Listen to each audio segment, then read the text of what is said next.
We provide you the platform to turn your dreams into reality. Give wings to your aspirations with KR Mangalam University. तारीख थी 22 जून 2025। रात के 12:01 पर America के Missouri स्थित white man air force के हवाई अड्डे से अमेरिका के सबसे खतरनाक और घातक माने जाने वाले B-2 बॉम्बर विमानों ने उड़ान भरी थी। लगभग 17 घंटे की उड़ान के बाद ये मिडिल ईस्ट में अमेरिकी कमांड सेंटर क्षेत्र में दाखिल हुए। तब तक शाम के 5 बज चुके थे। इसके लगभग 1 घंटे बाद ये सभी बॉम्बर विमान ईरान की वायुसेना में पहुंच गए।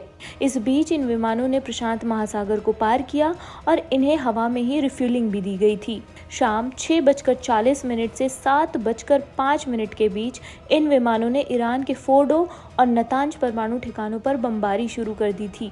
जब ये विमान वापस लौट आए तब अमेरिका ने बताया कि उनका ऑपरेशन पूरा हो गया है।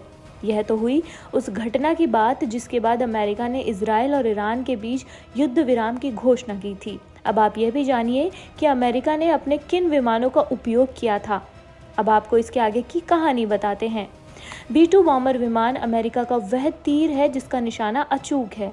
आपको यह जानकर हैरानी होगी कि अगले 5 साल में इन विमानों को एयरफोर्स से रिटायर किया जाने वाला है। अब आप सोच रहे होंगे कि जब यह अभी भी अचूक है तो फिर इन्हें रिटायर क्यों किया जा रहा है।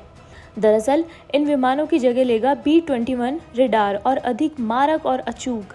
यह नेक्स्ट जनरेशन विमान है जिसे लॉन्ग रेंज स्ट्राइक्स बॉम्बर यानी LRS-B कार्यक्रम के अंतर्गत विकसित किया गया है। इसकी पहली झलक दिसंबर 2022 में दिखाई गई थी। इसके बाद नवंबर 2023 इसने अपनी पहली उड़ान भरी थी। अब बात करते हैं कि लड़ाकू विमान का नाम रेडर क्यों दिया गया है। इस विमान को रेडर नाम इसलिए दिया गया है, इसके पीछे भी एक ऐतिहासिक कहानी है। दूसरे विश्व युद्ध के समय अमेरिकी फौज की वायुसेना में डूलिटिल नाम की एक टीम हुआ करती थी। इसने युद्ध में एक अहम भूमिका निभाई थी। उसी के सम्मान और याद में B-21 के साथ रेडर नाम जोड़ा गया है। B-21 रेडर की विशेषताएं आपको बता देते हैं। इसकी स्टिल्थ क्षमताएं हैं। B-21 को अत्याधुनिक इंजीनियरिंग तकनीक के उपयोग से बनाया गया है। यह विमान B-2 स्प्रिट के डिज़ाइन को उन्नत करके बनाया गया है। इसमें B-2 से भी ज़्यादा एडवांस एरोडायनामिक्स उपयोग किए गए हैं। ये विमान भी रडार में नहीं आएगा। इसके कॉकपिट की विंडो के डिज़ाइन को नए सिरे से डेवलप किया गया है। ड्यूल केपेबल प्लेटफॉर्म B-21 को इस प्रकार से बनाया गया है जिससे कि ये पारंपरिक हथियारों के साथ साथ थर्मोन्यूक्लियर हथियारों से भी हमला करने में सक्षम है। यह लॉन्ग रेंज मिसाइलों से सटीक निशाना लगा सकता है। इसकी क्रू क्षमता की अगर बात करें तो B-21 को इस प्रकार से बनाया गया है जिससे कि 2 पायलट और मिशन कमांडर उड़ा सकते हैं।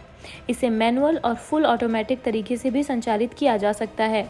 इसके कंप्यूटर्स आर्टिफिशियल इंटेलिजेंस का उपयोग करके काम करते हैं। अमेरिकी एयरफोर्स लगभग 100 B-21 विमान खरीद रही है। माना जा रहा है कि यह संख्या बढ़कर 145 से 200 भी हो सकती है। मतलब अभी वो 100 B-21 विमान खरीद रही है।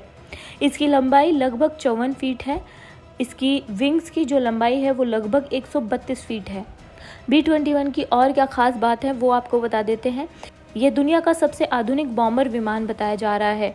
किसी भी देश के रडार की जकड़ और पकड़ में न आने वाला B-21 रडार स्टिल्थ बॉम्बर की ये खासियत है। दुश्मन के घर में घुसकर तबाही मचाकर लौट आएगा और किसी को खबर तक नहीं लगेगी। B-21 रेडर को उन इलाकों में तैनात करने के लिए बनाया गया है जहां दुश्मन की हवाई सुरक्षा अभेद हो। B-21 रेडर स्टिल्थ बॉम्बर परमाणु और सामान्य दोनों तरह के हथियार ले जा सकता है।